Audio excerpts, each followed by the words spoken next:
I use my faith to calm me down because I can't say I believe in God, but if things don't go my way, I'm mad. I got to sit there and be like, all right, this is one of those moments where I'm being put to the fire because if I can handle this heartbreak, I know I can handle whatever else is about to happen. If I can handle this no, I'll be grateful for the yes that's coming. If I can handle this overlook, I would be more than prepared for this super blessing that's about to drop into my lap. This is going to prepare me for, so even if I didn't get that bigger job with the Hawks after winning the awards back to back, I'm like, that's crazy, but maybe I do the NFL, FIFA. Maybe I'm on a maybe I do the World Cup one day. Maybe something, and I'm happy this is being documented because if it happens, it happens. Maybe LeBron calls me to handle his brand partnerships or something like that. Maybe Coca-Cola, some super mega company gonna call me and I can look back and be like, that was practice for this. So if God is gonna be my director and my script writer, I gotta know he's about to write in a plot twist. And the plot twist is gonna be coming. So I can't contradict myself and be mad at my movie that's being played out because the plot twist is coming.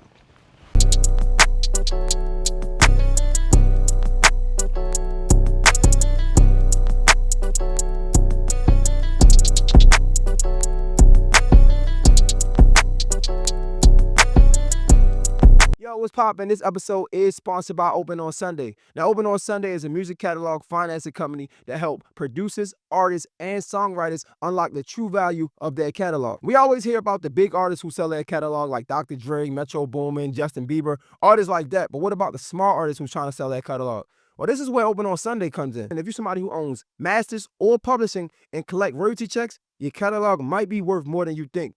Now, this is where Open on Sunday can help. They will give you upfront cash to invest in whatever. It could be for a studio, for a house, or even just to reinvest into your music career. But the special thing about them is they offer a buyback option. So if you ever want your music catalog back, you got the option to do so. So listen, if you're an artist, songwriter, or music producer, you do not want to miss out on this opportunity. All you got to do is go to www.openonsunday.com and you can get your free valuation. Listen, man, this company is legit. They've been around since 2018. They acquired over 100 catalogs, including legends like B.B. King, Ghostface Killer, and Keith Sweat. Don't miss out.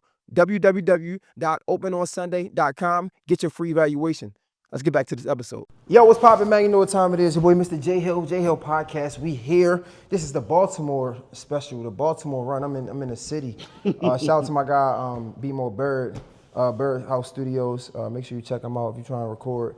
Yo, I got a special guest in the building, a friend, somebody I can call a friend, somebody I've seen build their brand from the bottom up. Somebody I've seen, I mean, when I say from the bottom, like in the basement practicing, DJing, like somebody I can really say that I seen it from the beginning. A lot of times we see people where they are, but we don't understand what it took to get there. And I'm fortunate enough to be able to see part of this man grind.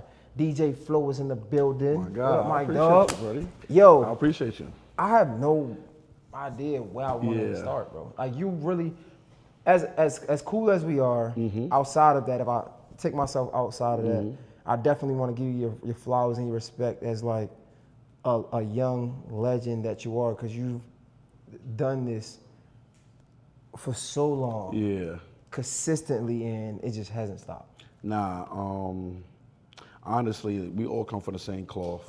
Just hungry guys. I still remember you in high school on the yard. You feel me, trying to throw college parties with us, and even when you got into college, you just being so aggressive and wanting. And we all came from the same cloth. So, nah, it's definitely a blessing to be here. But you know, we don't stop. We got more things that we want to do. We unsatisfied. That's what I'm saying. Like, how do we have this conversation? Because I know your mentality. So it's like when I ask you, like, but I do let's look outside of ourselves for a second, right? And for the young ones that's looking, right? So let's have that conversation. First and foremost, selfishly, I do want to ask, when you look at all that you've done, we talk about help breaking Shy Glizzy, on tour with Meek Mill, help breaking artists like Shorty, help breaking artists like Lil Scooter, rest in peace. Like and it goes on and on. Take Cobain, it goes on. You look at the things you've done. You look at the parties you've done. You look at the stages you rock. You looked at the relationships you made. When you look back on it, do you feel like you are who you are? Nah, I think I have imposter syndrome. So I tell people all the time, I don't feel what people see. In my mind, I'm always an underdog. So when people are telling me how much I'm doing, I'm always looking at what I haven't achieved yet, and that could be a detriment because sometimes you just have to bask and be grateful for where you are, but what that does, it just keeps me hungry forever. So I'm always looking for the next thing, the next thing, the next thing. And maybe that, that's torture to a person because it's like you're never satisfied or you're never happy. But it's a motivational tool that I use to make sure that I just don't stop grinding. So. But you are in Baltimore and you're from New York, right? For the people that don't know, but you've been here for so long, and let's be real, right? Like people, they get used to somebody and they think they know you, but they really know the old you. Like they try not to allow you to evolve. So as much as you think, like as much as you say you have the imposter syndrome, it has to be a sense of another side of you. Like, well, nah, y'all niggas know who the fuck I am too, though. I feel like I'm finally getting into that bag of talking that shit or being in that vibe because I do feel underappreciated. Like I think, and I say this a lot, like when you're doing something so good for so long, people will 100% just be like, oh, that's regular. But then another person could do that same thing, and it's like it's the biggest thing in the world. And it's like, nah, don't just because you see me do festivals 1,000 times don't mean that I'm not doing a festival with 40, 50,000 people. Just because you see me do a brand deal with a specific company, just because I've done a bunch of brand deals, that does not mean that I'm not currently doing a brand deal. Like, so, but that's why I like being an underdog a lot. You feel me? Like, me and you always had this back and forth where I would tell you, I call you like, yo, listen, bro, like, I know you want that bad, but relax, like, you try to chew their head off. And then, I ain't gonna lie, as I got older, sometimes I was like, yo, I'm not even mad at Jay, like, because at this point, you got to chew somebody's head off because you got to remind them about like how hard you're going or how well you're doing or how many people's lives you're impacting. Because people will 100% take that for granted. Yeah. Yo, how do you continue to like level up? Because like, bro, it's like every year you got something big going on, then it's something bigger, right? How do you continue to level up as the time go on, as you progress through your career? You want to know the truth? Yeah. Yo, bro, my friends are going to laugh when they say this part. I'm fueled by hate, bro. You feel me? And what I mean by that is so many people have tried their hardest to stop me from doing things. I don't ever forget those things. And those things make me want to shit on people, you feel me?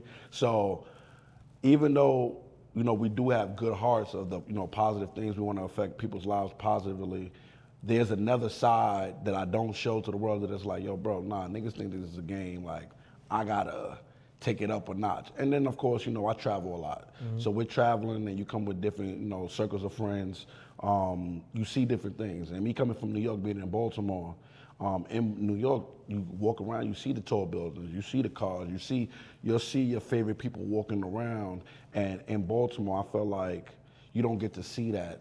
You feel me? Once in a while, you might see the Tavon Austin's, you might see the Mello walking around, you might see the Jesse Ladders, you might see Tank once in a while, but you don't see that so often. So for me, it was like, I want to I want to bite niggas' heads off. You feel what I'm saying? Like, so that's really my fuel, bro. Like, I be wanting to bite niggas' heads off because people be forgetting, bro. You feel me? So that's what I be. No, that's a fact. You feel me? Me and you have these. That's what I'm saying. Like, you my bro. So me and you have these like transparent convos. So that's really what it be. Like, I be wanting to bite these niggas' heads off. Plus, I've seen so much. I'm able to come to this area and do those things, either recreate, duplicate, or have some form of inspiration to know that it's possible to achieve. So when people be like, oh, damn, how you own a club? I'm like, yo, bro, I know some DJs or influencers or people back in New York or LA and Houston, they have multiple clubs. This is normal to them. But in Baltimore, you don't get to really see too many different people do it, so people don't know it's attainable. But when you travel and you see different people, you speak to different people, and you open yourself to different conversations, you realize this is normal. Yeah, nah, bro. We talk about this in Atlanta, right? we talk about like proximity to greatness, but also like once your mind expands from its original state of being, it's hard as hell to go back to that original state. So like, nah, you 100% right.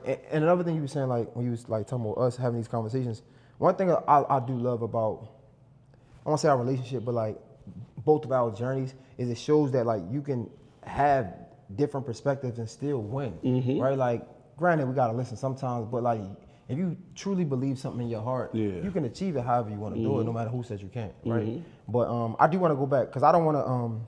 For the people that don't know, I don't want to have this interview and do them an injustice or disservice because they don't know.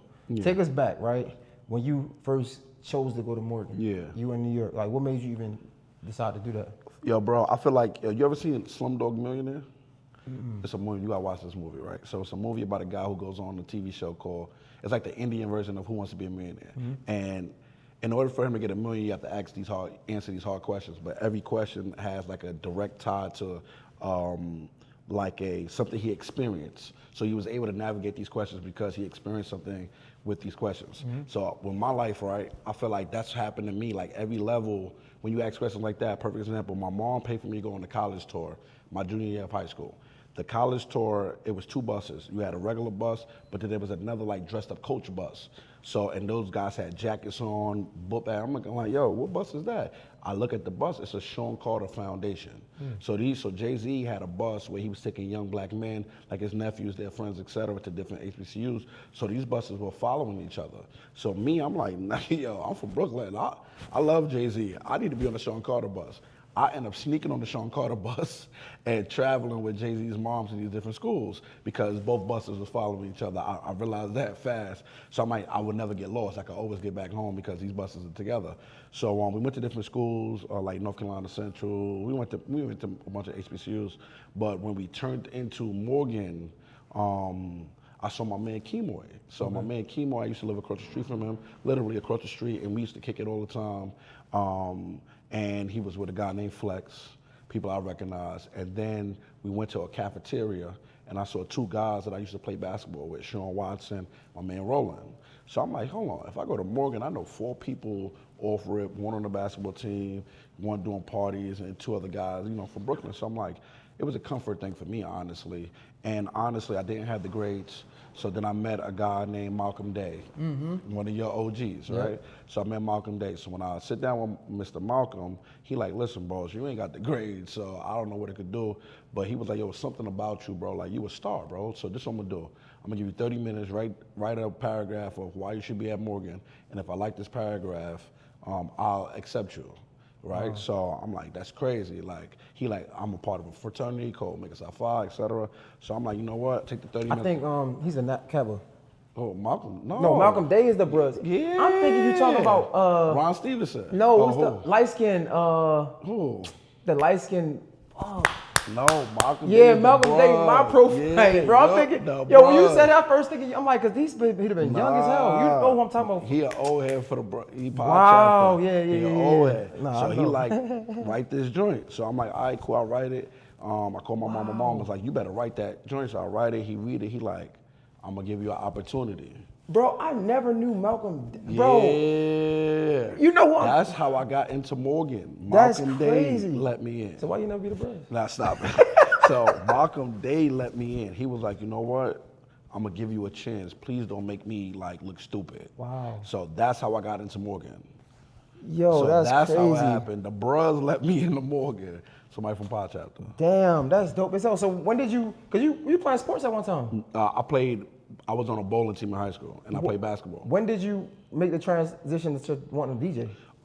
Honestly, you realize you never get on the basketball team. College sports is a different level of athleticism. Right. Morgan didn't have a male's bowling team. They only had women. Honestly, bro, I went to this party. Like I said, my life is crazy. So I went to a party. It's called Big Things Poppin'. It was at Sonar at the time. And I'm in there sweating, dancing with all my friends. But yo, it was like a eureka moment. I seen this fat light-skinned guy. No, I'm playing.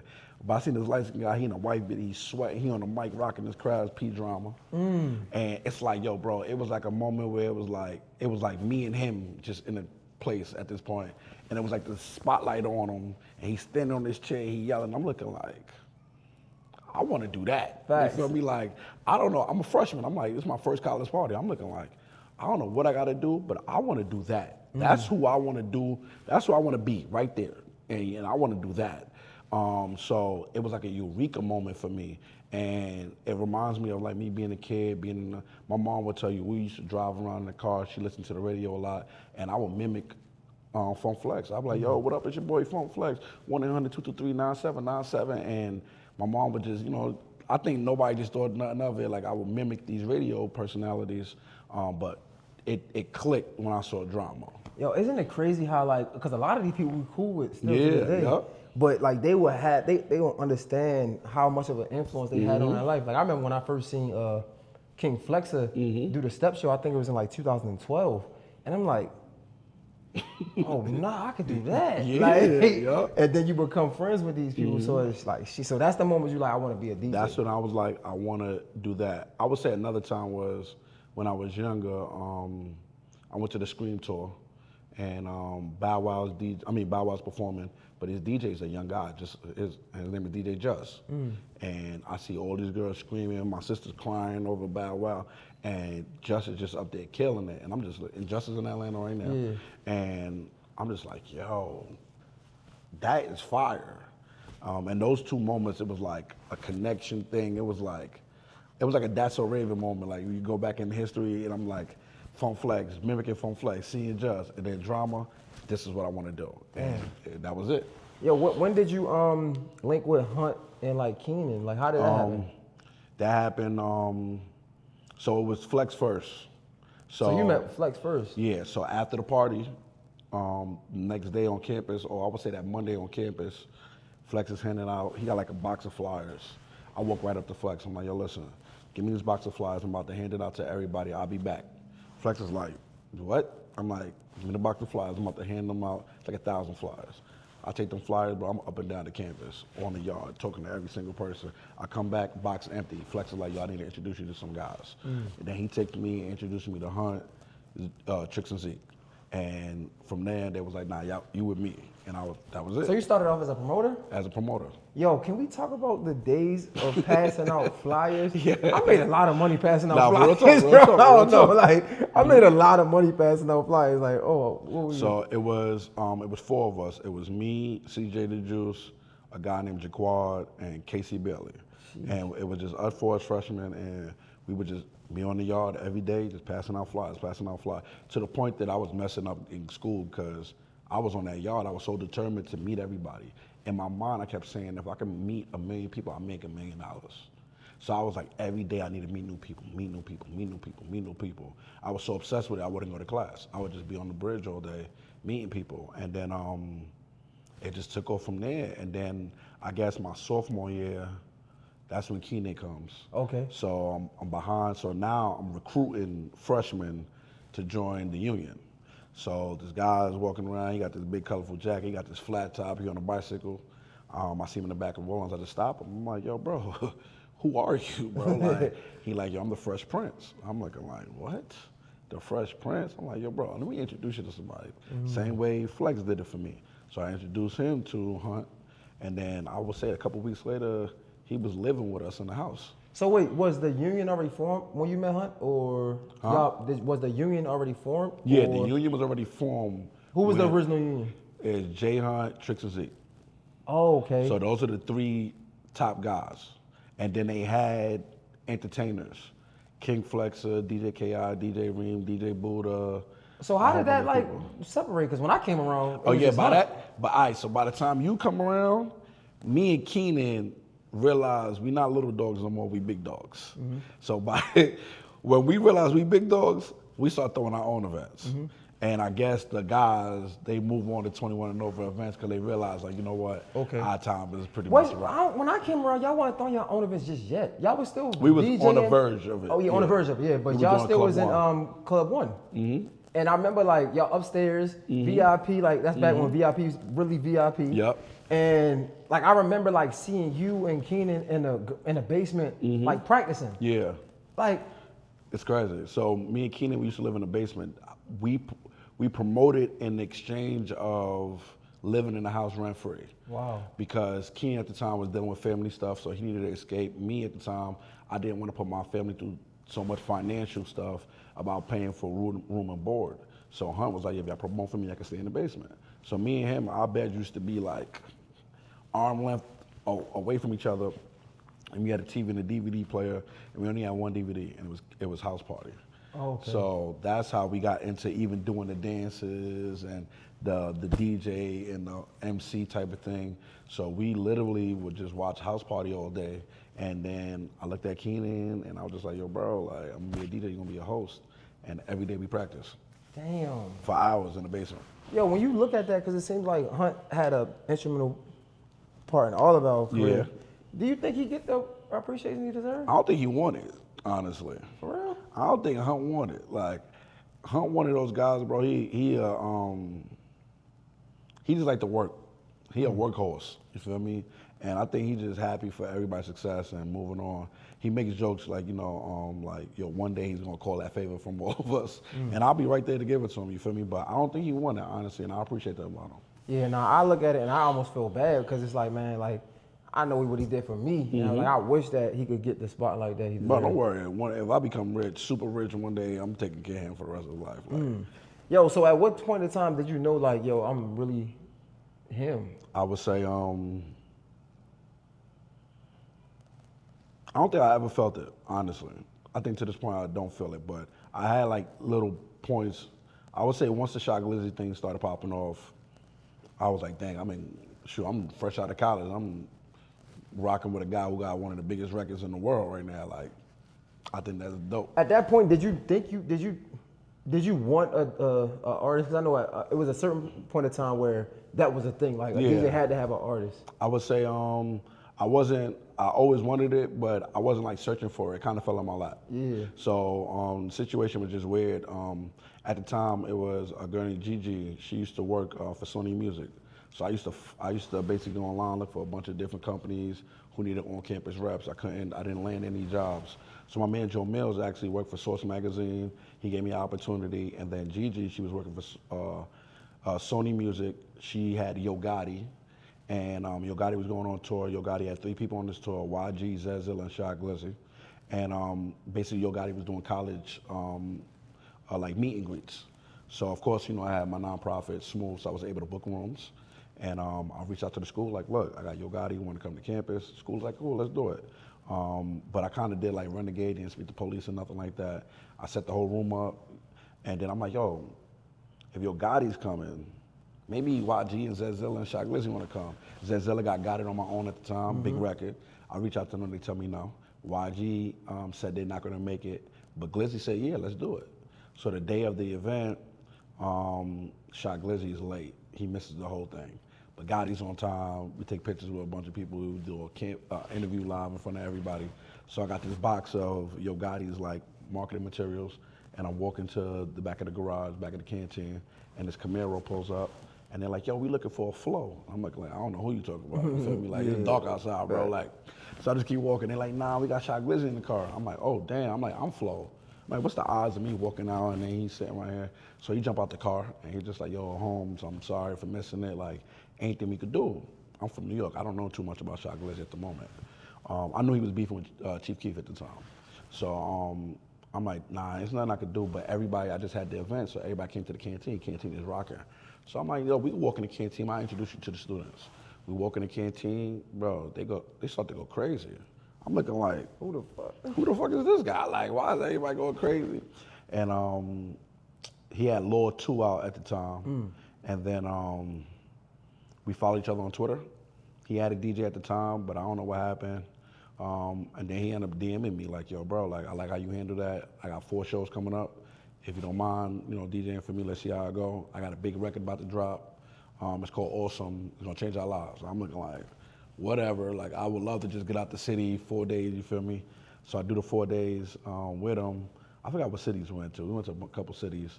And ever since then, I've been rocking around since. Yeah, where did you get the education or the thought process to start reaching out to these reps and stuff? Like, how did you learn that? I wouldn't say I learned it per se, but I don't know, bro. I just had like it was just something in me, bro. It's like an intuition. Like I I didn't have any connections to the record company or record labels or even the music business. Nobody told you to do that? Nothing. Like- Nobody. It was just an intuition, bro. Like I knew I wanted to work in music, so of course, first is record labels, and then I knew people who were record reps for other schools. So I'm like, I want to do that. Like, Okay. So then I'm just like, all right, what do I gotta do? And I'm on Google just searching everything up. Like, So when Shy Glizzy drops Awesome, does Mm-hmm. it change your? But I feel like it's so much. I don't know because I know it's like there's so much. I feel like you built up a name before Yeah. Shy Glizzy though. Through throwing parties and DJing on different campuses and doing different concerts and stuff. So I would say yeah, but Shy is what I would say was like the first like like badge of honor or first like stamp where people take you serious. So when Awesome drops. But you was already doing Lincoln. Yeah. Well, right? The Sweat Yeah. Party, that Yeah, was like one of the biggest. Yeah, it was Sweats and Spandex. Yeah, like you was was already- doing that. Dell State, Howard, with Jay Murphy and Chubby Swag and all of them. Like, we was already moving, But how did you get there though? just taking over Morgan, and then Baltimore adopted me, semi. How do you take over Morgan though, bro? Like Honestly, Morgan man, is so big and so many yeah, it talented is. people there. So Yeah. how do you take over Morgan? I think it was just timing. At my time, of course, before me, you got DJ Ki, DJ Reem, DJ Buddha, Trizzy, Boom, and I just think they got older and they moved on to 21 and over, and then it was nobody with me at that time. Okay. So I think I just had great timing that it was just nobody with me, and then with Keenan, there was really no host with Keenan, so we just happened to be the only option. I think that's what really happened. It's just great timing. You know what I love and I contribute to even just y'all, bro, or coming up with y'all. A lot of people that I witnessed, they get stuck in the college party like realm. How was y'all able to like maneuver from being college DJ and host to like actually in the city and niggas fucking with you in the city? I would say community service. So me and Keenan, we was big in community service. So me and Keenan had a plan. We wanted to do a festival. We wanted to start a festival. So we had the Mix Fest. Remember that. And this is before the Broccoli, this is before the Trillectros, this is before all of that. We had a festival. But the only way we could get the stage and the lighting and the sound and all that for free was if we did the mayor's block party tour thing that she did. So it was like 26 blocks. And you go to 26 different blocks, and I think that's what kicked it off for us. It was like we're going to these different blocks, neighborhoods, and we're performing for them. And we're bringing out rappers, bringing out Mooley, bringing out Scooter, bringing out Dave, we're bringing out all these people. And I guess the city, we started getting the name. Keenan was already from Baltimore. People already knew Keenan from high school, takeover days, dancing, you feel me? So knowing Keenan helped, because Keenan, I'm his guy, I'm his DJ, you feel me? So Keenan helping usher me into that realm. Then I knew the Jettas, Little Jetta, Big Jetta, and that helping me usher into that realm. Plus, it was a time when college would party with college and Baltimore would party with Baltimore. Yeah. But then when you got people like Keenan in college and like other Baltimore people going to Morgan, it starts to mesh. Okay. So now when you have the biggest college parties, Baltimore's looking over like, I ain't never seen them chicks before, you feel me? I ain't never seen, so it starts to like mess together. Then we used to have like the Will Bartons come to the parties, the Josh Shelby's, you from Baltimore, you in high school at the time, and CJ and Cali, and everything starting to like be in one little melting pot. After a while, then it's like, okay, if college is a part of the Baltimore area now, we got to kind of accept flow, you feel me? So I guess that's what happened. And then You OG in this now, really, bro. like, Naming bro, like CJ I and know, Cali, bro, like I what? know, bro, been through all of that. So CJ and Cali, it was instrumental because me and Keenan used to be like, we want to do what CJ and Cali do for the city, but for college. Yeah. Because they a DJ and host combo, we a DJ and host combo. So we looking at CJ and Cali like, they going crazy. They got Nicki Minaj. Yup. They got That's they got so crazy. many people over there. Like, we doing that, but for college. So I guess when the world started to mix more, and Baltimore colleges start to party together, then it was like, you know what I'm saying? I started getting a little. It wasn't easy, but I started getting into Baltimore a little bit. When you look at like just a little pivot real quick, when you look at Keenan and his like marketing mindset, Ahead of his time. Ahead of his time. did that help you along the way? Or like, did you take some things from that learn? Or was both of y'all always? Because even like you said, I was reaching out. Nobody thinking about that. Like, did Keenan influence a lot of that marketing? I would say, all right, so Keenan, we had two different methods, right? So I would say I was more like the business like when it came to negotiating and thinking of like the business things, and Keenan is more of, all right, that's what we doing. This is how I'm gonna get the word out. And he's the one that is thinking of, all right, we need to be on the billboard. We need to do this little giveaway, this. And I'm thinking more, I bet, while you doing that, I'm gonna go get a shake and bake, negotiate shake and bake owner down. I'm gonna go to the mayor and I'm gonna negotiate this, you feel me? And I'm thinking of how to leverage things and how we get the artists involved. And so we had two different marketing minds, and it just gelled well together. So we both kind of took what each other was doing, and it just worked perfectly. When did y'all start to like grow into your own and like separate almost? I would say when I started getting with Glizzy and I started wanting to be more in the music business opposed to doing clubs and stuff. But Keenan trying to get into the music business too. Yeah, but he wanted to be more of a manager, you feel me? Like he was a manager. I always looked at myself like like an executive. Like I wanted to be like a label owner, and he was a brand builder, you feel me? Okay. So he had Davo, and he would like, he knew how to take like clay and mold it into something. And I wanted to be the person who like took that clay and then was like, all right, you need to go here to perform here. You need to do this. This is how you get a brand deal. This is how you, but so he was more hands-on with artists. And I didn't want to be hands-on with the artists per se. I wanted to be more of the infrastructure who then takes that artist and start to move them around. So that's what he was good at. You DJ all around the world. Where would you rank Keenan at as a host? A host? To me, I'm biased. I'm always say number one. Yeah, I ain't gonna lie. Yeah, I'm gonna always say number one. Yeah, like it's funny because like me hosting, first of all, I think I got my own style of hosting. So like, I don't think it's something that like I think is acquired taste. Yeah, just being honest, right? I think I just try to be real with myself. So when people come to me, like they try to compare me and Keenan, like, I don't think I'm biased. I just think it's the truth. I just think Keenan is probably one of the best hosts I've ever seen. For me, definitely, like, especially coming out the city, absolutely. Like even when, and again, I'm not trying to, we just having a conversation, but like, cause the OGs that I seen was like King Flexer, right? Yeah. I think King Flexer was like fun. I feel like Keenan made it cool. Yeah. And he was so, okay, that's what it was. What I think made Keenan so good is he could have been a DJ. I don't know if that's because y'all was together all the time.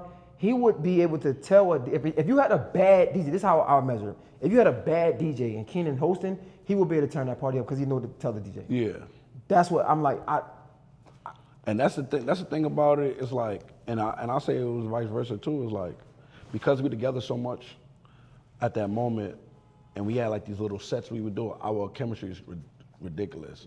He could be on the other side of the room, and he already know where I'm about to go, and I could be on the other side of the room, and I'll be like, oh, this is what he's saying, or let me play this, so it could.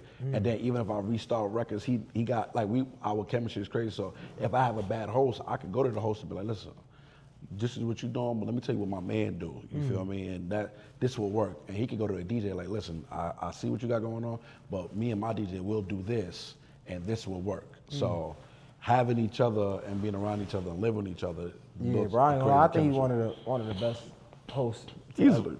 I would think so. Easy, bro. Damn. So okay, y'all start going apart. You start doing your thing. He start doing his thing.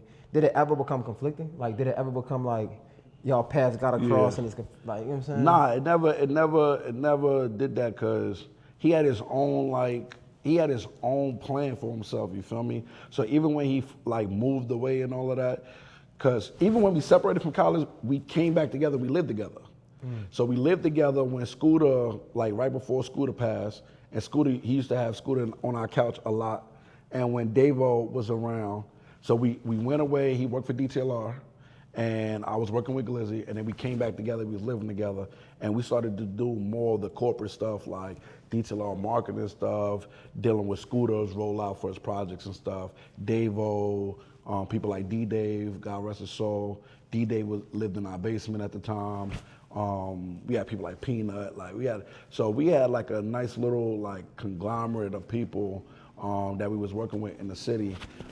So we got together. Then, he just said, "Yo, bro, I'm moving to Miami," and I'm just like, "I bet." You feel me? I guess that's the end of this. But a part of that was yeah, it was a bunch of stuff. You feel me? But he was like, "I'm moving to Miami," and I'm just like, "All right, I guess it's the end of the era, bro." You feel me? Because I'm not moving to Miami. Matter of fact, he wanted to go to LA first, and then I'm just like, "Yo, bro, I'm playing my flag here.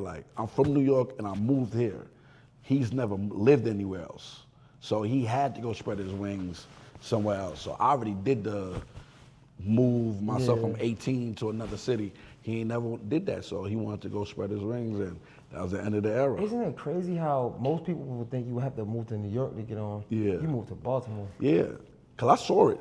I'm not going to lie, I saw it, bro. I'm like, New York already has a Fun Flex. They already got a DJ Envy. They already have a DJ Clue. Baltimore don't got one of those. Yeah. I'm like, I could be that there. Yes, you have legendary DJs, You have Black Star, you got KW Griff, Raleigh, producers, DJ Quicksilver, DJ Clash. You have those. But for that person that's like, no disrespect to the guys, because they legends. But that person that's just bringing that new flavor, swagger. I'm doing basketball games. I got the mixtapes in the street, radio in the clubs, and still be cool. You know what I'm saying? I was like, we ain't got one of those. I remember a story you told about what's the host name, bro? Buckshot. I already knew where he's going. Yeah. Outside of that, do you feel like a lot of the OGs ain't accept you because they was intimidated? I wouldn't say intimidation, but New York and Baltimore has a history, and you and I, we got big personalities, and I wasn't the most humble. I walked in guns blazing, y'all can't fuck with me. This is what I'm doing, type shit. So I wasn't the easiest person to accept. And I could, being older now, being a father, I could say that now. So I could see as an OG why you wouldn't want to grab me up, because I was uncontrollable, bro. I don't know. So I just talked to Quick, right? Yeah. And he literally said the same thing. Bro, I came in the game wanting to embarrass niggas. Yeah. So one thing I don't understand is how can you come from that cloth but not see it and kind of want to help or embrace it? All right, so I see what you're getting at, and I can agree with that. You feel me? But at the same not trying to isolate. No. Yeah. I could agree with that, because even me, I welcome it. I love that energy. If I see somebody do it, I would just try to warn that person, listen, I love what you got going on, but I'm gonna tell you, when you go take this path, just know you're gonna get, I wouldn't call it blacklisted, but just know some people are not gonna be as receptive to you. Yeah. Radio is not gonna be as acceptive to letting you on the air because you're so boisterous. Certain brands or certain people who are in charge of these opportunities are gonna step away from you because they see what you got going on, they see the potential, and if they can't control it or bottle it, they're not going to add fuel to that fire. Because once that fuel gets to that fire and you're gone, it's over. There's nothing they can do about it. Yeah. So I just try to warn people, yo, you could do that way. I used to, me and you go at it all. I'd be like, yo, Jay. I would be like, yo, bro, I see what you got going on, but if you want to do this, delete that tweet. If you want to do this, delete that post. Me and you go at it, and I'd be like, if you want to do this, delete, don't stop that. And you be like, yo, I want to do it this way, and I'll be like, all right, whatever, Jerry. And I'm like, all right. And then when I be seeing it work, I'll be like, shit. I'll be like, fuck it. You feel me? You know what's funny? Okay, because one thing about it, a lot of people commend me for the podcast shit, right? And I say this all the time, bro, I don't care to be independent. I know it seems like I'm just big independent thing, but I wish I had a job at radio. I wish I could stick around. Is it something Do you look at your career similar, like, because you took a different approach, and it's the world look at you like winning. Do you sometimes look at it like, man, I wish it was another way? Nah, the only reason I don't is because as I got older and layoffs started happening, and I've seen how these powers that be can control people's careers with a snap of a finger, or if you piss them off, they could just be like, let me take it from you. I was happy that it didn't happen that way. Because I tell people, you can't fire, I can't be fired. I make money off of me. Even if I'm not on earth, my family can still make money off of me. Like, so I could wake up one day and be like, you know what, I need a couple bands, we throw a party, 400 people gonna show up at $20. And everybody can't do that. Like, I make money off of me, like my voice, my likeness, and that is a blessing. Even though, yes, I wish I was, I don't want to speak too crazy, but yes, I wish I had Squirrel Wide's radio show, you feel me? Like, and yes, I wish I was DTLR's face. And yes, I wish the mayor put me on every festival, you know, and I wish I was, but at the same time, you can't just shut my club down. I'm the boss. You can't just stop me from throwing a party because I'm the brand. You can't stop Nike from not messing with me because it's Nike. It's above your pay grade, so if they like me, they like me. If you can't stop organizations from donating to my nonprofit because it's my nonprofit, I'm the founder. You can't stop, you know, like I got guys who have to know who their founder is, know my birthday and stuff. Like, yes, I wish, but you can't take it away from me. It's over. And now I got a baby girl, so it's like, what you gonna do to her? I'm Superman, you feel me? So it's like, you can't take these things away. It's cemented, it's over, it's mine. That's so funny. You know, so I could wake up one day and just start a podcast. I could wake up one day and sell t-shirts. I could sell ice cream. I could wake up one day and sell buses because of who I am, you know? So, yes, I wish, but it worked out perfectly, though. Damn, that's so fire, I bro. have to clip that. I need that clip. That was good. Yo, when you talk about Smooth, I hate y'all niggas, bro. Nah, you gotta love us. I'm gonna tell you why, bro. They did me dirty. Coppin did me dirty. Yo, stop it. I'm dead ass. Stop it. First of all, they didn't even want me to be Mr. Coppin. Of course, you from Morgan. Yeah. You there. Bro, I brought the idea up, bro. You did. I was the first person to say I wanted to bring Smooth. How I get X'd out of that? Was it you? I don't know. It wasn't me. I was supposed to be a charter member. I didn't bring Smooth to Coppin. I want to say it was I literally came to the school and brought the idea. I want to say it was either James we or gonna it was Jameer Butler. I don't want no smoke with James. James is That's Mr. Smooth at Coppin. he's copping. Yes. Like, so I wanna nothing say bad is said James, about yeah. James. I want to say James. I think it was James who did it. I hope not. No, I think it was James. If it wasn't James, Because I don't understand how I say, yo, that was a goal of mine. I'm like, I want to bring Smooth to Coppin. Yeah.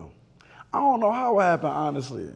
But I want to get more HBCUs, so it ain't nothing to, let's go to another Hampton, let's go to Howard, let's go to Lincoln, let's go to... When you look back at what you did with Smooth, like, what do you think about that? Because a lot of people look at you as a DJ, but Smooth is a big deal. Yeah, they have no clue. For me, it was just, I don't know, bro. That's why they call it a visionary, you feel me? Like, I go with my gut. If something is burning in my gut, I go with it. And I try not to avoid that. And at the time, all the Greeks on the yard were suspended. Morgan Miles just got suspended. So I also look at signs too, right? So if I'm there and I'm on campus, and I'm like, dang, Morgan Miles suspended, Greeks is suspended, what is there for young black men to do on campus? Nothing. There's a void. I need to fill this void, and it was something in my body. And I'm just like, somebody needs to have something. In order to be Greek, you need a certain amount of credits. Freshmen didn't have anything, at the time. 100 black men was on campus. But they were like real like choosy on who gets in the org. And I wanted that org who took everybody and we shaped guys up. So if anybody saw the organization when it first started in 2009, We had people who are part of the LGBT community, people who are athletes, people who are Greek, people who are from the hood, people who were studious, and everybody was able to learn from each other. My best friends to this day, if you look at us as a whole, we ain't supposed to be together, you know? Fred is a comedian, Daquan is a doctor, Keem is finances, Leon is all of the above. You know what I'm saying? You feel me? And we're all from different walks of life. Daquan being from Harlem, I'm being from Brooklyn, Keem is from Philly and Delaware, Leon is from Delaware, Fred is from Baltimore. We're not even supposed to be in the same room together, let alone live life together. So that was the premise of it. I wanted black men, didn't matter what walk of life you were from, to be able to talk to each other, learn from each other, build with each other, and we could create this incubator to just help each other. And it just happened to work. And now we're at 16 years now. Started at Morgan, founded at Morgan, Temple University, Coppin, and I want to go more places. But that was just the idea of it. And to me, like I said, I don't feel what people see. People see me and they be like, oh, my founder. And I'm like, yo, bro, I'm Flo. You feel me? Yeah. Like, maybe when I get 50 or something, you know what I'm saying? Like, but I'll be like, yo, I'm Flo, bro. Like, these are all my guys. Like, we're just navigating life together. I'm like the oldest member. Like, you feel me? I'm 36. So it's like, we're just trying to navigate life together. So I do understand that we're changing a lot of men's lives, but I still don't feel it. I don't feel like a founder. You know what I'm saying? I just feel like somebody who just care, and I just care and want people to do good. I think that's some of the one of the best things you can do as a person, especially create something for other people to be successful. Like I tell people all the time, like I'm a man of Omega, right? Omega Psi, I'm the Qs, I'm the Bros. But at the same time, when I go speak to kids, bro, I don't want you to feel like you gotta be confined to just one organization. And if it don't fit you, bro, I feel like you can create your own. So when I see people like you go into a place, a school, Morgan State University, and create his own organization, now other people can feel accepted and they can flourish, is amazing, bro. And like, of course, I want people to be the bros, but I want people to be successful, bro. Like it don't matter, but I want you to be a successful young black man. So it's like, I think that's something that people need to see and recognize more, though. Maybe I need to do a better job of marketing it and putting that more in the forefront. I can't say I've been the best at it because I'm new to it. Even though we are 16 years in, I'm still new. I've never been a founder before. I don't know too many other founders who've done that. Okay. I can't speak to y'all founders. Yeah, they not here, you feel me? I can't speak to other fraternities founders, like, to even get that, like, so I don't know how to navigate the space. So I'm open to like people teaching me how to navigate, and I got all these soldiers out here, and funny quote from Above the Rim, you got all these soldiers, why you scared to use them? I'm like, I just don't know how to. I just want to help people. I just want to give advice. I just want to create safe spaces for black men, no matter what type of man you are, you can be accepted into something. So that's the biggest you know what I'm curious to know about you, bro? You are from New York. Yeah. Brooklyn, to be exact. Yeah. And New York has a reputation. How do you navigate in a space of like, I don't know exactly how to say it, but just judge it to my brain and not my heart, of being like this arrogant ass, some people would say selfish, but it's like you're not though. It's like you still have those traits, but you really be putting niggas on. You really, it's both. Cause my thing is, you gotta be selfish. And sometimes people call you selfish only because you're not helping that person. You know what I'm saying? So sometimes you're not even selfish. You just doing what's good for you. You're just not helping that particular person. Right. So when people say selfish, bro, I think of people who have opportunity and don't want to share it. If there are 20 people in the room and I help 12 people, how am I selfish? I just helped 12 people. It's just those 8 people who I probably saw something in, who probably would have took that opportunity and kept it to themselves, or did wrong with it, or just wasn't ready for the opportunity, you know, or would have made me look bad. And now they feel like, oh, because he didn't give it to me, I just felt like you wasn't ready. And I can't lie, I've got a good percentage of the guys that I helped who do amazing. Yeah. And the good percentage of guys who didn't, who are doing terrible or had the opportunity and blew it. And I'm like, I'm not crazy. I saw something that I knew wasn't gonna work, and I was like, you know what? I'm just not pouring my energy into that. Okay, do you think you could be a good businessman and still have a heart, so to say? Yes, you can. It will be to the detriment of your own success, though. So, meaning by, perfect example, let's just say my club, right? If I was an asshole, I would make way more money. My employees make more money than me. You feel me? I'm just able to utilize it and leverage it for other future businesses or to get in certain conversations. But I love being able to pay people, help their livelihoods, give them purpose, help me live my dream of doing that. You know, so I would say yes. If you want to be a billionaire, there are some people you just gonna have to step on. If you want to be a millionaire, there's gonna be some people you gotta, you know what I'm saying? You're gonna have to, you know, cut some corners and, you know, in order to get there. So for me, I want to live my purpose. Like, I'm just so much more happier when I can walk in a room or walk in my venue or walk in any business place and everybody that's working for me is happy to be there. There's no one like, I gotta go to work.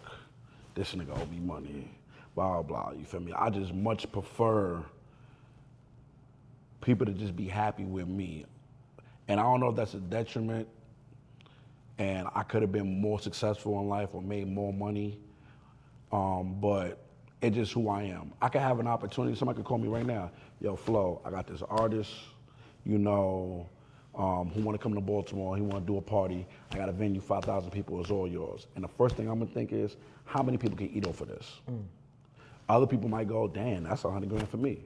But 100 grand for me though, but now when I call you the host, you like, yo, Flo, I need 10 grand. I'm looking like, I got 2 grand for you. You feel what I'm saying? Because that will save me money, make me more money, but it will make me feel so much better just to give you the 10 grand.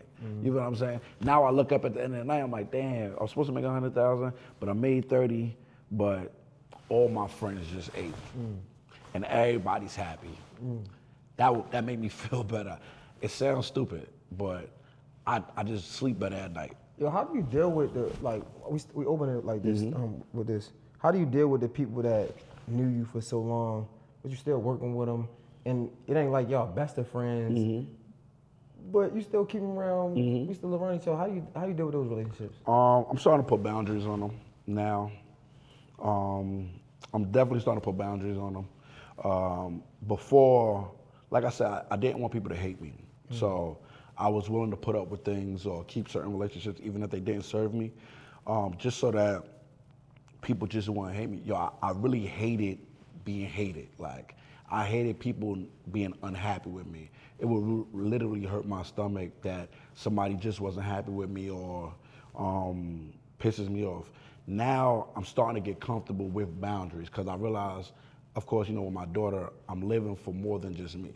I can't take these L's no more just for somebody hating me because I'm cool with you hating me as long as my daughter's fine. You feel me? I have more of a purpose, but for anybody, it's hard. If you're a people pleaser, it's hard because you want people to be happy with you at all times. And you take L's money-wise, you take L's emotionally. It be times that you be like, dang, I don't know why he did that to me, bro, you feel me? Or why they took that from me, or why they didn't think of me, or why they didn't say my name in that room.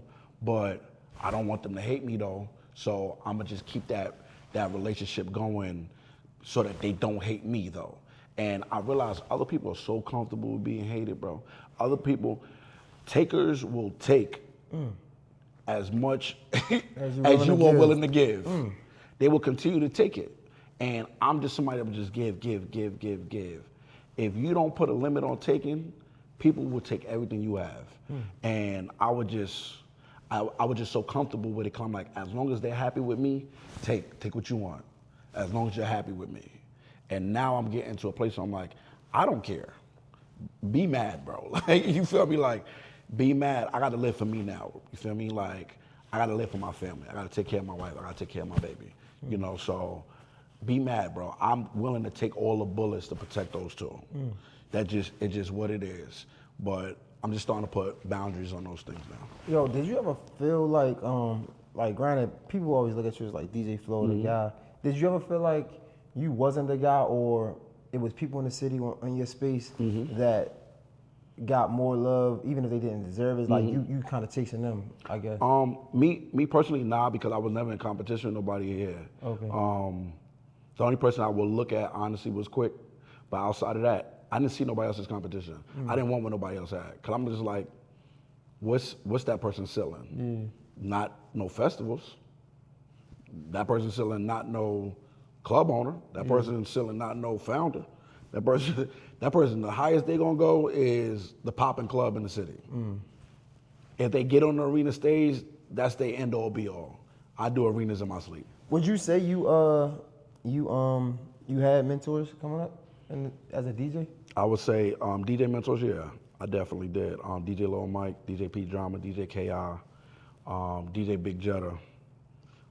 These are people that I could call, get advice from. People that if I needed sound and I had to take a discount, 'cause I really need money, I could call them, yo, please let me just borrow some speakers, and they'd give it to me. I feel like I ain't have like mentors as a host. I feel like you want to bite everybody's head off. That's why. For real? Yeah. You want to bite everybody's heads off. You think so? Yes, I think you did. I don't think I wanted to. I think you did. I just or came off like that. Okay, I just feel like I wasn't gonna be. Maybe I didn't understand the way to land. Like I remember my first time getting into it with a promoter. You only paying me $50, and I know, and maybe I was a little older too. Like y'all came in young. I came in young, but I wasn't on the scene. Yeah. So I already knew the business. So by the time I get the hosting, I understand the game. So I'm gonna take the little $50. But if you try to fuck me over $50, like come on, bro, what you think I was supposed? So that's why I said I didn't think I was trying to bite niggas' head off, but I'm. For me, I think with you, it was more so of you wanted your respect so bad. You feel me? You wanted that respect.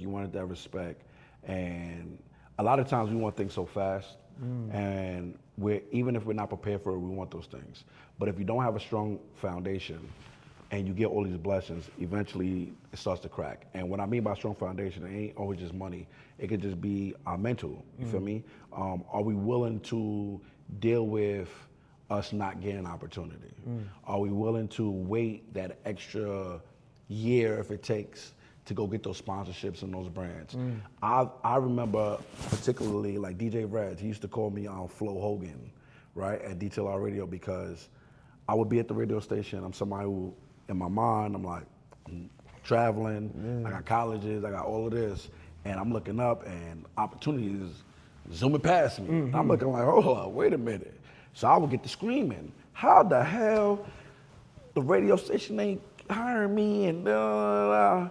And then they was like, yo, it's all about alignment, you feel me? So if you, instead of trying to bust that door down, align yourself to walk through the door easily, you feel me? So instead of trying to kick the door down, align. So that's when I started thinking, you know what? Community service.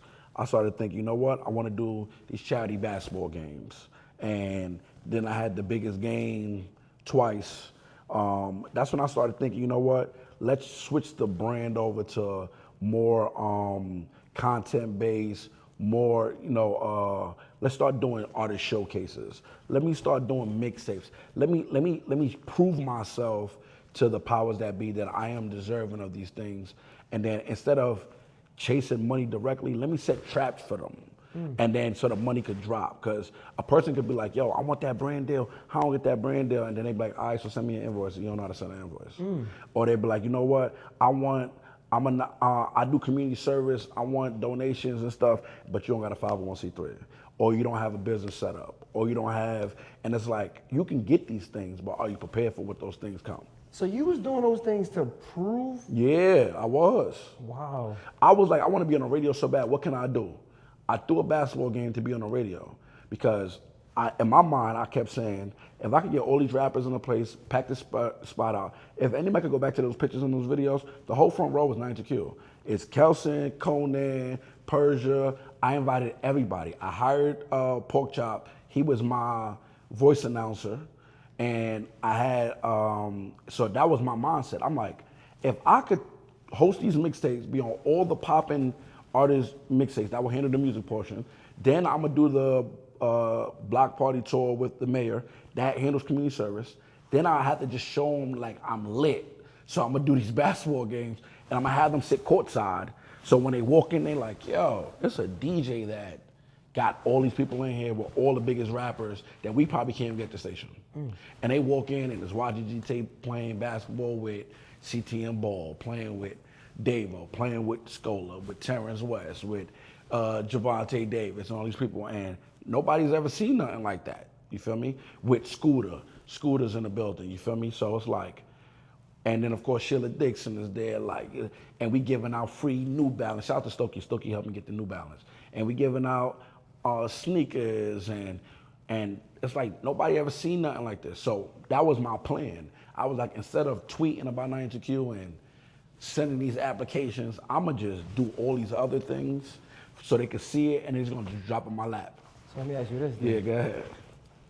You said, of course, you said like now you've grown to be happy because you see that people can take away from you, right? But in those moments when you do all these things and they still don't accept you, how does that feel? Behind closed doors, I'm going crazy. So I'm going crazy. Feeling, I'm mad, but that's when I redirect that energy and I'm like, you know what, I'm about to just go harder now. Now I'm about to just make everybody feel it. You feel me? Like, now I'm walking in rooms, chilling, swagger up. This one, Fetterman, Rez, they call me Flow Open for it. Now I'm just flexing. And even though this is not the proper way, to handle business at the time that I see now, but I would just started being a nuisance, bro. Like, I'm like, you know what? I can't get on your platform. I'm gonna build the platform. Now Flow and Friends is being built. Now I'm going to different schools, bringing out these artists. I'm on bigger stages. Now, but it helped though because me not receiving things created things. Me not getting opportunities made me create things. I was like, oh, I can't be part of that. Let me start smooth. I can't get on y'all stage. Flow and Friends. I can't get in the door this way. I'm about to do this. It birthed, all the no's birthed a bunch of new things that now that I get to stand on my own. So it's not rejection, it's redirection. But even through that redirection, Yeah. right? And even through that success, I don't know what you, I know I still be like, I still wish I had that. I still want. But it's my question though. If you was on radio, would you have the J Hill I think network? I would. I don't think so. Only reason I say why, right? Because I never forget about me, but that's probably why I could never confine in that space. Think about it. When I was at KYS, I was using my email to email artists to get interviews from me. Like I never forgot about me. Shit, when I was at DTLR, I was working at BBC Radio. I got a BBC Radio drop from T.I. I was there too. You know what I'm saying? So it's like, that's why in my heart I believe I would have always had that, because I would never, I looked at people like, and no disrespect to nobody, like a King Flexer or not really Keenan, but honestly, Keenan probably was the inspiration. Like, Keenan would never forget about Keenan. Never. You know what I'm saying? And that's how I was. Like, I could be on DTLR or whoever. I was never going to forget about J Hill. That's the only reason I be feeling like, damn, I missed out. The only reason I say that is because sometimes when you're being fed the success, it can make you fat, right? For sure. So Comfortable. you could be there, like let's just say, because at the time KYS you was doing overnights. You was night. Now let's just say they gave you midday, 11 a.m. to 3 p.m. And they and now they sending you to BT Awards, and you going to the billboards, and now they sitting you down. Now they got the salary for you, and they like, look, we're gonna pay you. What you want? 200,000? We got you, but listen, you can't do all the stuff you do over there. Got to come to our platform. You're gonna be like, they paid me 200,000. I'm on some billboards. I'm getting these interviews. You know what? I ain't gonna do those. I'm not gonna do J Hill podcast. I'm gonna just bring everything to Radio 1. You right. Now that's how they find a way to do it. Yeah, you're absolutely that's what I mean about being fed the success. Like, yes, and don't get it twisted. Even though you bring all that to Radio 1, would have definitely still propelled you, but would you have your own? No, you could be fired from that. can you be fired from this? You feel what I'm saying? Yeah. Would have got you in front of Steve Harvey and InvestFest? I don't think so. I think this gets you in front of Steve Harvey and InvestFest. You know what I'm saying? Does that get you all the interviews and just a certain respect? Because some people might look at it like, man, he only got that because Kathy Hughes. He only got that because he on KYS. Opposed to, I'm doing this dolo. You feel what I'm saying? Like, I don't think so. Because when you being fed that success, sometimes you forget, you know? That's a fact. No, you're right, They're bro. going to keep you busy. You're going to be Yeah. busy. That's a fact. They're going to have you at all the different little activations. You'll be looking up like, damn, look at my schedule. I got to go to General Motors here, and I got to do this, and I got to do this. When are you going to have time to build your own joint? So I want a reflection point, bro. I know it's easy to deal with it now because you're forced to. You don't have the choice. How do you deal with, you know the saying, idols become rivals. You looked up to a lot of DJs, paid respect to a lot of DJs, but your work has put you on the opposite end of these DJs as well sometimes. How do you mentally deal with that? Sometimes it's tough because, and perfect, I'm going to tell you this great. Today, I went to Quick's house, and I'm shooting a thing for Nike with him. And I said, yo, bro, like, I think it's time for us to, you know, we got to start collabing, right? Like, and I love to speak vulnerable in these moments too, because in my mind, I wish me and Quick was tighter, right? Because it's somebody that I look at like, yo, in this area, everything you're doing. So you gotta give him his in my mind, I would wish that that would be somebody that would be like, yo, any room I'm in, you know what I'm saying? If y'all can't find me, find this nigga. Like, I wish that would have happened, but I understand it, and it's respect, you feel me? So do I wish that, or do I like the respect that I get? I might like the respect I get a little more, you feel me? But in my mind, I do wish, you know, that it happens like that. Same thing for like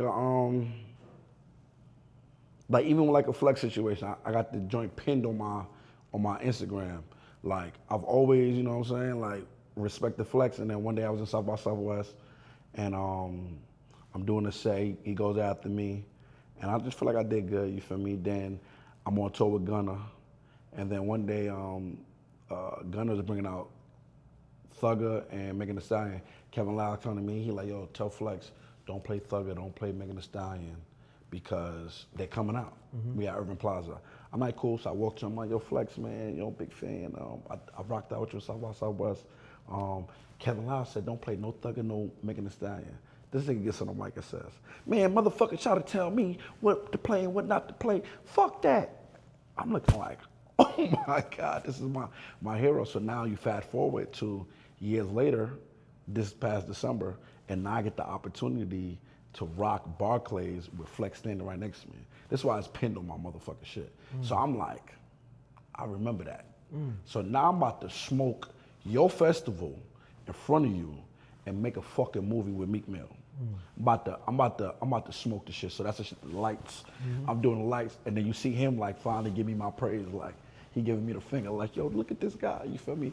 And those moments feel good. So you gotta ask yourself, like, do you want the companionship? Do you want the respect?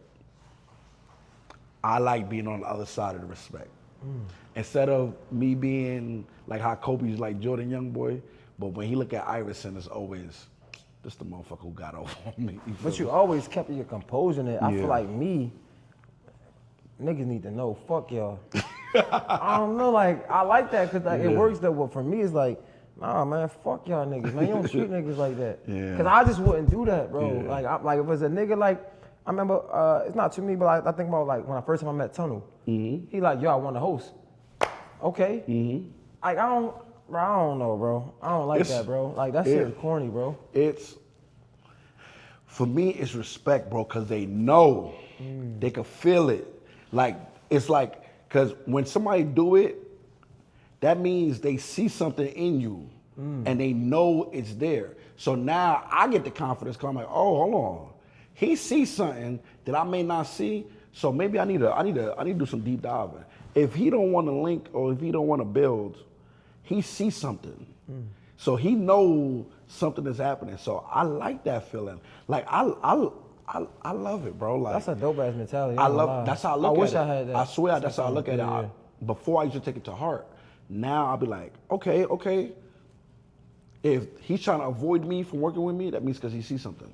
He know I'm either uncontrollable or if I get in that position, I'll be able to really show them who could do what.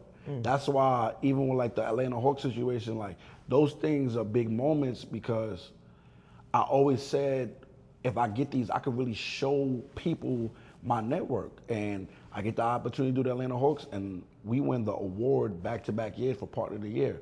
The Atlanta Hawks ain't never, even if these artists was paying to go to the games, they ain't never, Little Baby walking in there, sitting down, Dirk sitting down, Rotimi dies in the biggest TV show. The next day he's sitting down, Idris Elba. I was able to show everybody like, yo, Flo really could do some big things. So I love it because people don't, and it gives me a reminder like yo, you got something. You feel what I'm saying? So I like that. I like it. But you do all of this, bro, and it's still no real support from the big brands. The company, like, yeah, niggas throw you a bone. Yeah. But come on, bro. We won 2 awards back to back. Give me a real job. Like, you know what I'm saying? Like, Yeah. I commend you. Yo, bro, listen. Y'all niggas. It's tough, bro. Listen, man. It's tough. But I continue to remind myself, if you're going to really believe in faith and if you're going to believe in God, you got to know your plot twist is coming. You feel me?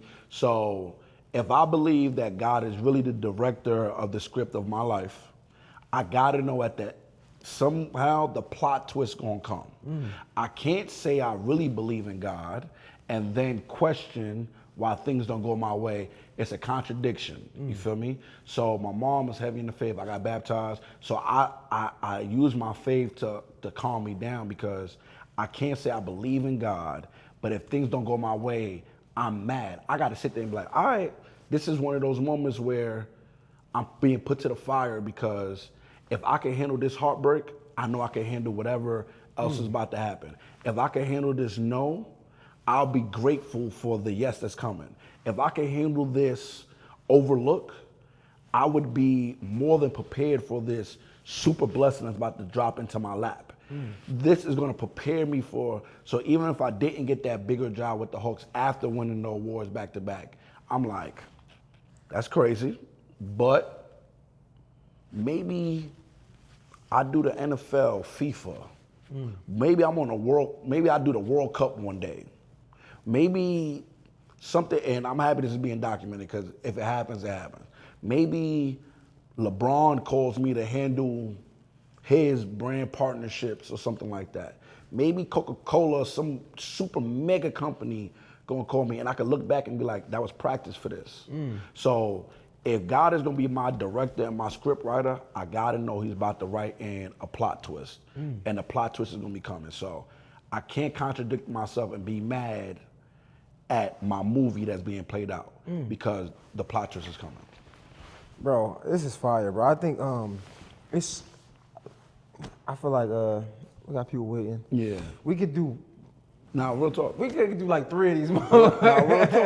And if I could say anything lastly about that part too is, I saw something that said, if you're a pencil, right, and you have a sharpener, the point always is to get the sharpest point. But who asks the pencil what it feels like to be in the sharpener? You see the final part of it where the pencil gets to write. But when the pencil is being twisted and being skinned and being pulled to get to the point, that's not an easy feeling for that pencil. So the same way for us to get to the point, we're gonna have to get skinned. We're gonna have to get pulled. We're gonna have to go through some bullshit to get that perfect point. And that's for all the no's, you feel me? Anytime you feel a no, bro, just know you're getting skinned, bro.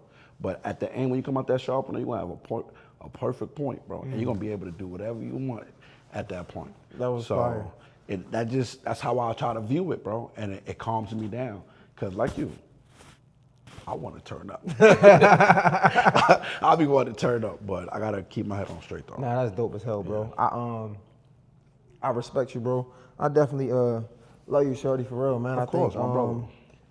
To see it continue to work, not just work, right? To continue to work, and to see the blessings that come from it, man. It's like, man, I'm just so happy that I can be here, and man, I don't know, I'm just blessed. I remember talking to somebody, I don't know, I don't know if it was Von Chase, and he was just, I don't know, I forgot. We were talking about like people, like college people trying to get into the city, and I was just like, man, you gotta understand how fortunate y'all is because y'all come up under us, and like I only can say that because I understand how fortunate I am because I came up under Canaan and Flow. Like it was no, like I saw that.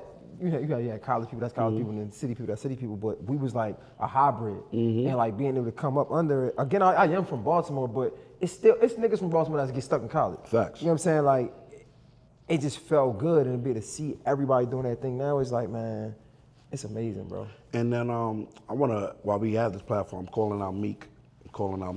Oh yeah. Meek come on a podcast, do the interview. That's your You know man. what I'm saying? That's my man's. Yo. I'm calling him out. But even that, like you work with me, bro, isn't it crazy? Yo, Meek was, But that was my favorite rapper. bro, that's what I'm saying. Yeah. Like, and the fact that I'm DMing this nigga, Yeah. you doing shows with him, nigga, wish me a happy birthday. Like, Yeah. But that was my favorite rapper, bro. And even if we could clip this part, I can tell the story of how it happened, and then we can kill it. So when Meek first dropped Dreams and Nightmares, I was doing Lincoln University. Lincoln used to book me because they used to have a after party after the concert. Yeah.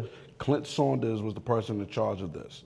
So they booked me to do that. So that day, Meek was the headliner act. So he's performing, or he was about to perform. His DJ was DJ Amir at the time, the producer. So DJ Amir's at the top, but I'm on the side. I'm waiting for him to get off so I can do the show. My man Leon goes up to Clint like, yo, listen, my boy Flo, the hottest DJ, you gotta give him a chance. He like, nah, the house DJ at the time, his laptop like clipped or something like that. So he like, yo, where Flo at? Boom, set him up there. So I'm doing a little set before Meek comes out. I end up getting stuck up there. So I'm next to DJ Amir and Meek is coming out. So he starts to perform and I'm just sitting there like, damn, like, yo, one day, you know what I'm saying? This will, you know what I'm saying? This will be my reality to perform with Meek. And then fast forward like 10 years later, it comes out that Meek needs a DJ. He has a bunch of different DJs actually auditioning to be his DJ. So I happened to do Flow and Friends at Bowie State, and he had a DJ, you know, auditioning that day to DJ. So something in me was like, yo, write down the notes, bro. Like, just write down the song orders, stand next to the DJ, see what he's saying to him about, you know, speeding up the song, ad-libs and stuff like that, because you just never know when your moment is going to come. So I'm standing next to, you know, it's my bro. Hey, he doing great right now, too, so everything worked out. So I'm standing next to him, and he like, yo, speed this up 3. Slow it down 2. Don't do no ad-libs on this song. Let me rap this. You help me here, blah, blah, blah. So I'm writing the notes down, right? And I'm just like, all right, I got the notes. And I still got the notes. And I'm writing it, I'm looking at it, I'm practicing the joint. I go home, I'm practicing. And you know, people are like, yo, why you practicing? I'm like, I don't know. I just feel like I'm gonna get a phone call one day. So I get a phone call. Clint calls me, who was his road manager at the time, who was doing all these Flow and Friends shows. So he's seen me do Flow and Friends. He's seen I'm able to perform. So he calls me like, yo, Meek need a DJ at Villanova. Can you get here in 2 hours? I'm like, I'm in Baltimore. I'm coming. So I call my man Rome, call my man Chris. Yo, listen, we get in the car. We going to Villanova. You feel me? So we walk in. I don't get a chance to talk to Meek at all because I guess he was walking in as soon as it's time to perform. So they gave me like 5 songs to do. But before that, I get a couple minutes of rock with the Villanova crowd. I got it crazy in there. He come out, we perform. I mess up. You feel me? But he gave me grace. And he like, nah, that's cool. Don't worry about that. Let's do it again. So we go to Del State. I do another one. I mess up again. How you mess up? The mess up was, so because we never practiced, I don't know him. Artist and the DJ got to have some type of cohesion, some chemistry. So he would say things like, yo, yeah, rest in peace, P&B Rock. So I'm thinking, all right, he gonna do the song with P&B Rock, Dangerous. He wants to play a P&B Rock song, but because we never practiced, I don't know this. So I would play the Dangerous record, and he'd be like, yo, give me a P&B Rock song first, and then play Dangerous. Okay. So that's the mess up. Because I don't know him, like, we never had a chance to kick it or nothing like that. So we do Del State, and then he's like, yo, I got a show in Dubai. I'm looking like, I ain't never been to Dubai before. Fuck it, I'm going, you feel me? So I go to Dubai with him, we do that, so now the cohesion is getting there. So then his 10-year anniversary show was happening. Biggest show of his life. And he like, yo, listen, I know we ain't been, rocking long, but I fuck with you. Do you mind doing my 10-year anniversary show? Wow. And I'm looking like, it's a big ass show. He got everybody coming out. Drake, Future, Rick Ross, The Baby, A Boogie, French Montana, Fab, who else? I said Future. He got so many people coming out. Fabio, Roddy Rebel, everybody. So I'm in charge of this 2-hour show as the person handling the joint. We get through it flawless. Bro just looked at me like, yo, let's rock. And I'm just like, yo, bro, like, you don't even understand. I'm like, bro, you don't understand, bro. You're my favorite rapper, bro. You feel what I'm saying? I waited all my life for these opportunities. I got so many no's in my life. And it was all because I had to get prepared for when it's time. And bro, I'm on the stage crying, bro, in the middle of us performing, bro. I'm just like, and my man Stan the Man, everybody know, he was a big Meek Mill fan. You feel me? So I'm just like, damn, my bro's not here to see it. He's not able to see me perform with Meek, but I'm with our favorite rapper traveling the fucking world on accident. And bro, I'm just on stage like, Dreams and Nightmares is playing the last song. I turn my back. I wish it was a video. I turn my back to the crowd. I'm crying, bro. I'm just like, yo, dog, like, you can't make this shit up, bro. Yeah, like, bro, that's crazy. You can't make this shit up. Like, it's just a surreal feeling, bro. Like, I remember 10 years ago sitting there like, damn, I wish it was me. Mad. I wish it was me. Not knowing that hurt is building me up for the time when it comes. And then 10 years later, I get the opportunity, and I've been rocking with him ever since. Crazy. Yo, I appreciate you, bro. My brother. This shit was way better than I would have thought. Bro, crazy, bro. Damn, bro. Life is crazy, bro. God is good, man. Life is crazy. Appreciate you, brother. Sheesh. DJ Flow, everybody. Hey. Yeah. My If dog. this ain't motivation, man, inspiration, I don't know what the fuck to tell you, bro. I'm gonna be clipping this shit up myself. God. I'm gonna be saying that. Watch, you gonna see me in the crib. I'm gonna just be sending you clips like, yo, bro, I'm posting this, by the way. Yo, this is good, Boy, bro. Nah, man, I really appreciate you, man. I wish you nothing but success. Yes, sir. Same to Mr. you. Mr. J Hill Podcast, Yep. DJ Flow, everybody. You can follow him at DJ Flow all across the board, Twitter, Instagram, all that. It's a wrap, man. We out. Woo!